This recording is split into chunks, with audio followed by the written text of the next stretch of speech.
Welcome to Veterans of the Valley. I'm Tom Turbeville. Keith Youngblood is still a young man, but as you are about to hear, he packed an incredible story of service into the 20 years between 1987 and 2007. Service that began with one of several tours of Germany, serving 5 months at Operation Desert Storm, and then back to Iraq for Operation Intrinsic Action. There was his 2-year stint, served partially in President Clinton's communications detail, 3 years here at A&M as a military advisor, and then back for 13 months to Iraq as a military marksman and part of a roving sniper unit, among other duties.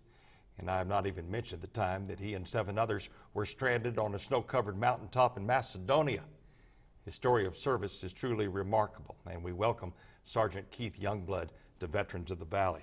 Keith, it is an honor to have you here. You grew up in Avenger, Texas. People who don't know where that is, it's a very little town between Texarkana and Longview, right? Correct. It's a little bitty town. 600. Well, at the time when I was there, I had a population of 671 people, and we had a graduating class of 11 in my in 1987. Right.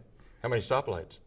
There's no stoplights in that town. we got a couple of stop signs, but no stoplights. You still got a lot of family there, though, too, right? Most of my family is still lives there and all around that area. Joined the Army right out of high school. Talk about that, because your dad was a Vietnam veteran. Your granddad served in World War II, so it was pretty much in your blood, right? It was tradition. Most of the male members of our family, after we graduate, we go on to serve our country in one way or the other.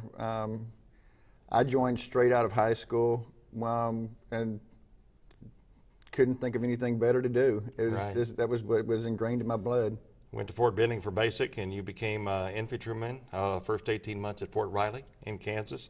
First of more than one tour at Germany. Talk about your first tour of Germany in the 2nd Armored Division. I was in 2nd Armored Division from 1989 to 1992. I was there when the Berlin Wall initially came down. We had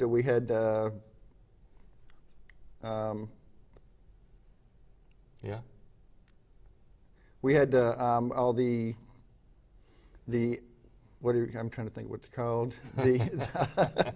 All the people coming from East Berlin were Right. We set up base camps for them, and it was just a great time helping out all those people. And then shortly thereafter, Iraq invaded Kuwait, and in January of 1991, we deployed to Desert Storm, where I spent 5 months as a infantry sniper and also worked as the driver for our brigade commander. So that very famous night that we all remember when Desert Storm broke out, that we all remember here stateside, watching it on the news, the invasion. Where were you that day, that night? The night that that all happened, I was sitting on the berm 1 kilometer away from the Iraqi border. Mm-hmm. We were sitting there doing I was attached over to a field artillery detachment, and we were doing a prep fire, get the 8-hour prep fire for getting ready for the invasion. Right. You were there until May, redeployed to Germany. Lucius D. Clay Caserne, talk about what your involvement was in sort of the historical part of that. Lucius D. Clay Caserne, shortly after we returned from Iraq, we found out that the newest caserne in Germany mm-hmm. was getting closed down. We all went through all the process of closing it down. And then on May the 14th, the day of my son's birthday, was the day that they closed the caserne down. Right. And I was the last person to walk through the gates as an American citizen on that post. Part of history there. Let's move on to 1992. You were stationed at Fort McPherson, but being stationed out of Fort McPherson, you went to Iraq several times as part of Operation Intrinsic Action. This was a peacekeeping mission. Talk a little bit about more what involved there. My primary mission during that was as a logistics manager. By this time, I had already been transferred over to logistics from being injured during Iraq the first time, and they told me that I had 2 choices. I could either get out of the Army or I could change over to a new job. So I became a logistics person. And my job over there was ensuring that all the equipment that was coming in or out of the country was signed for specifically, and it was already had prepackaged packages set up for individual units that were coming in during that peacekeeping mission. Right, right. Want to move on. 1992 to 94, you were, like you said, in the logistics manager for the Third Army. Second tour of Germany from 1994 to 98, but in the middle of that, in 1996, you were sent to Macedonia. Talk about what your mission was there, and then we're going to get to what we referred to earlier about being stranded on the mountaintop. Our mission there was peacekeeping. Once again, my job was as a logistics manager and Humvee operator. And everybody knows what a Humvee is now from watching them on CNN. Right. But my job was our job there as a whole was peacekeeping on the border between Serbia and Macedonia and up in the mountains. Right, right. To just monitor the border. We monitored the border we were there for 6 months. And this was just to keep the stability of the region, right? Correct. That was your job. But something happened there. It turned out to be one of the scariest moments of your 20 years of service, actually. Let's talk about when you were stranded on the mountaintop because of the weather. Well, it was in March, and the weather, and if anybody doesn't know about the weather in Central Europe, it gets relatively cool in the winter. We were stranded on a mountain at 18,000 foot. We were there, we were supposed to be there for a month at a time, and well, our month rolled around, and well, weather moved in, helicopters couldn't come get us, the convoys couldn't come get us, so we were stranded there, and the weather had gotten so bad, in fact, that our radio communications weren't getting out as far as our people were. Right. So we sat there and we didn't sit down and we decided that, well, we're pretty sure that we're stuck up here through the winter, so we did what little bit of hunting or whatever we could for food. Because you were down to 1 day of food. We were down to 1 day of food, right? And that was canned goods. And there were 8 of you. And there were 8 people on right. On there, and we're sitting there one day, and prayers were answered. We hear these noises coming from the side of the mountain over where the road usually is, and we look down there and we see these Finnish soldiers coming up the mountain, and we see American and Finnish soldiers, American and Finnish flags on their vehicles, and we're like, what are they doing here? And we were like, well, it doesn't matter what they're doing here. They're here. And it was they were a godsend. They were the only people that had gotten our radio messages that we were we were out of food and we were out of fuel, and they came to our rescue. And they couldn't communicate back to you, so you didn't know that they were there, because you all were fixing to start digging out yourself. Right. It would have been about a 185-mile trek, right? It would have been about 185 miles from the top of an 18,000-foot mountain. Right. So here comes this Finnish company, and they've got food for you. So they pretty much saved you. They saved our lives.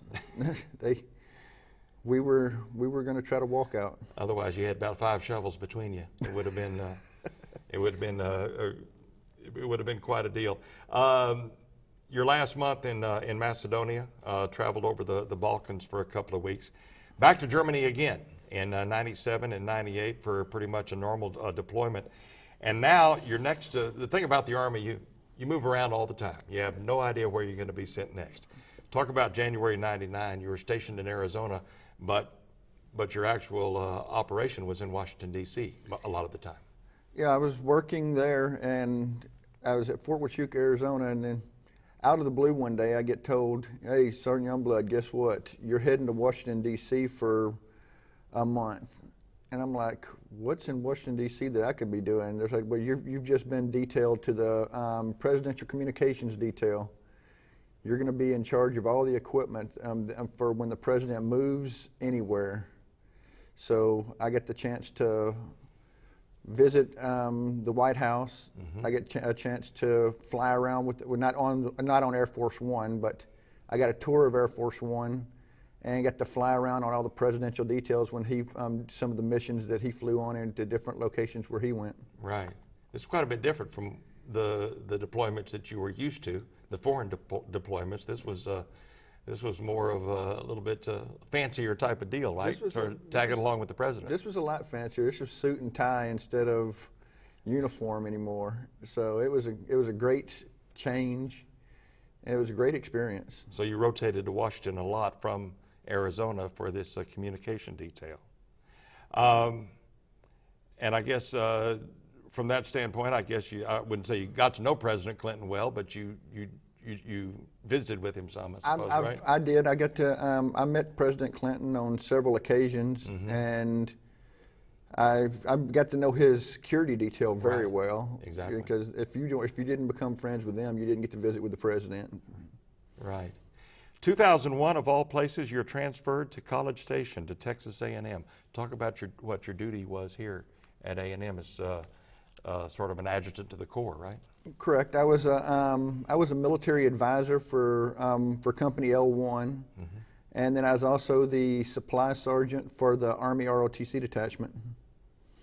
I ensured that at the time I believe there were 570 Army cadets, and ensured that they had their uniforms. And when we went to the field, I made sure that I got all their food and water and ammunition, and just basically was a friend to the Corps. And that wasn't a bad gig because you'd been an Aggie fan, right? Been an Aggie fan all my life. Right. So this was a good place to be for you. So you didn't mind that deployment at all. But it didn't go on forever, as nothing does in the Army. And so you were here for about 3 years, is that right? I was here for about 3.5 years. 3.5 years. December of 2004, back to Fort Hood. Talked about what your training was there. Obviously, it was training to go to Iraq. Right. I got back to Fort Hood in December of 2005, and when I got there, it was December 2004. I got there, and the first thing that I find out is that I'm going to a unit that doesn't exist. Yeah, talk about that. They tell me that you're going to 2nd of the 77th Field Artillery Regiment. And so I went on the website for Fort Hood and looked around, and there's nothing there about them. I'm like, what the heck is going on here? So I talked to them. I called over to this ghost unit. They gave me a phone number, and I talked to this captain, and he goes, "You're Sergeant Youngblood?" I was like, "Yeah." He goes, "Why aren't you here yet?" He goes, "You're going to be the first sergeant for my company." I was like, "Okay." I've never heard of the unit. I've been around Fort Hood for all my time when I was at Texas A&M. I've never met anybody from this unit. He goes, "Oh, we're just starting up. He goes, "When you get here tomorrow, you're going to be the third person in the unit." And I was like, "What are we being stood up for?" He goes, "Well, we're going to be the artillery. In 1 year, we're deploying to Iraq, and we're going to be the sole artillery for the International Green Zone." I was like, "Okay." Essentially, what we're talking about is you're teaching kids how to fight the war, how to stay alive, Correct. how to avoid IEDs, how to drive in Iraq, and these are raw recruits that you're teaching. We had raw recruits out of the first 176 kids that we had people that we had come into the unit were straight out of basic training in AIT. They were artillerymen. We had infantrymen, cavalry scouts, supply, all kinds of just anything that you could think of. As far as a unit, we had those, and they were all brand new kids with no leadership. So we had our time on our hands teaching these kids. Yeah, less than a year later, November 2005, you leave for Iraq for a 13-month tour. 1 year after this unit was brought into existence, less than a year. Less than a year. After the unit was brought into existence. Talk about your duty there. You were supposed to be a battalion logistics officer, but they found out that you were a pretty good shot. So that was changed, and you were given a job actually at the U.S. Embassy in Baghdad. Yeah, I was told about a month into the deployment. We were out just shooting, and we were training Iraqi soldiers, and they found out that I was a pretty decent shot, and so someone went back and researched my military records and found out that I'd been through sniper school years earlier. And so as soon as they found out that they had a sniper in the green zone, they moved me immediately from my normal job as a logistics officer to being the sniper for the U.S. Embassy. We had a platoon of snipers, and they made me the first sergeant of it. Right. So you were hanging out on the rooftop of the embassy. Spent 24 hours a day, 6 days a week up there. We got one day off to shower and looking for the bad guys, looking for the people coming in with car bombs, looking for people coming in with car bombs, and that was your job. But again, like most jobs, that didn't last, and you were moved to what I would suppose is you regard as probably the most dangerous job that you had, certainly, as part of this roving sniper group. Talk a little bit about that and sort of some of the intense events that involved. All right, well, I was told, I guess it was in April, late April, early May, that we were going to be, we were pulling off the rooftops, and we were going to start going out and setting up what they called flash TCPs, traffic control points. And we were going to, our job was going to be just to check every vehicle that came through there. And we set up zones where if a person was within the certain amount of one zone, we flashed them with a flashlight and said, you can't come any further than this. And if they kept coming, then as it got closer, then we would use deadly force. Well, one day we were sitting there, and an IED, or a vehicle came along, and he was barreling towards us, and we had no way of stopping him. Finally, Charlie 1, I can't give you his real name, but Charlie 1 was one of our snipers. He had to take a shot, and when he did, he hit the ordnance that was in the back of the vehicle, and 25 yards from us, this 500-pound IED explodes right there in our lap. Wow. That was quite an interesting day. Luckily, nobody was hurt. None of our guys were hurt. I bet there were a lot of days like that. I want to move on because we need to get to an important part, but I want to look at some pictures. This would be a good time to do that, some photographs that you've supplied from your time in Iraq. And so let's go ahead and go with them. And here's the first one, and you and a couple of buddies there. Where was that taken? That was taken at the Australian compound. That's under my right arm. That's my best friend in this world. That's Dwan Miller, and the guy beside him became a very close friend of mine. He was one of our snipers. That's Colin Rogan. He's an Australian sergeant sniper. Colin is, as we're looking at the picture, is on the left or the right? Colin is on the. As we're looking at the picture, Colin is on the right. Is on the right. Okay, let's move on. You're on the right there? I'm on the right there, and that's, once again, Dwan Miller, my buddy. And in the middle is Mohammed Atta. He was an engineer, and that worked for us at the embassy. He did all of our work, anything that we needed. He became a very close friend. In fact, he's already come over from Iraq once to visit, and he's looking at, in December of this year, he's going to come back over and visit with me again. Okay, let's move on. Real quickly, what are we looking at there? This is the award ceremony on the last day I was in Iraq. Okay. They were giving us all of our awards for our service during the 13 months. Very good. Next. That was my get up for one specific sniper mission we went on. They wanted us to blend into the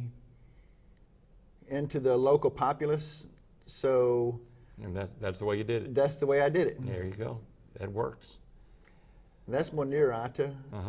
I'm sorry, that's Qasim Atta. He's got a twin brother named Monir. Okay. That's Qasim. He was one of the Atta brothers. He was also one of the engineers and became very close friends. All right. Next picture. There's That's- your official photograph. That's my I guess. official photograph. That was taken in 2005. That was just before we went to Iraq. They had those photos made of us in case we didn't make it back. They had a good picture Yeah. to have for our funerals. Oh my goodness. Okay. You can look at it that way, certainly. Okay. What is that? That's the statue behind me is a bust of Saddam Hussein. Mm-hmm. Those were on every one of his palaces. And as you can tell, I'm 5'9", and you can tell how tall that thing is from how it looks against me. But that one was inside the international zone, and it was a photo opportunity as soon as I saw it. Okay, let's move on. This is an interesting picture. I have no idea what it is, but you gave it to me. So what is that? That's a picture of my room in the embassy. It's the couch and the rug were there when I moved in. Those belonged to some high-ranking official in Saddam's his regime, and when I moved in there, I took it over. And the other thing sitting on that's my tactical shotgun sitting Right.